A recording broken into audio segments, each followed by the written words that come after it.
एक ऐसे पार्क के बारे में बताते हैं जहां पेड़ पौधों के अलावा पुतले रखे हैं। जी हां, आप भी सोच रहे होंगे कि ये कौन सा पार्क है। ये जानने के लिए इस वीडियो को पूरा देखिए। आदाब, मैं हूं अतीका नूर और आप देख रहे हैं जी सलाम का डिजिटल प्लेटफॉर्म।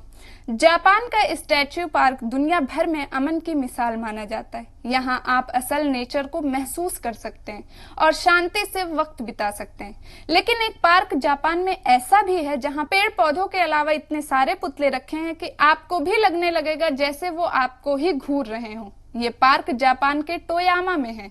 यहाँ करीब 800 से भी ज्यादा पुतले रखे हुए हैं। इन पुतलों की कहानी भी बेहद हैरान कर देने वाली है। इनमें से ज्यादातर पुतले असली लोगों की निशानी के रूप में बनाए गए। हर किसी के कपड़ों का डिजाइन बेहद अलग है। 1989 में इन पुतलों को चीन के एक कलाकार लू जिंगकुआओ ने बनाया था। वो इन्हें बेचकर अपना बिजनेस शुरू करना चाहता था। इन्हें बनाने में $54 मिलियन से भी ज्यादा का खर्च आया था।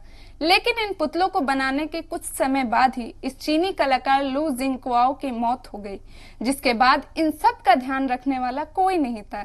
एक समय तक इन स्टैच्यू को सभी भूल चुके थे। इसी बीच एक फोटोग्राफर ने इन स्टैच्यू की फोटो लेकर उन्हें अपने सोशल मीडिया पर डाल दिया, जिसके बाद फिर से टूरिस्ट ने इस पार्क में रुचि दिखाना शुरू कर दिया। आज भी सैकड़ों लोग इस पार्क को घूमने के लिए आते हैं। ऐसे ही दिलचस्प खबरों के लिए देखते रहिए जी सलाम का डिजिटल प्लेटफॉर्म।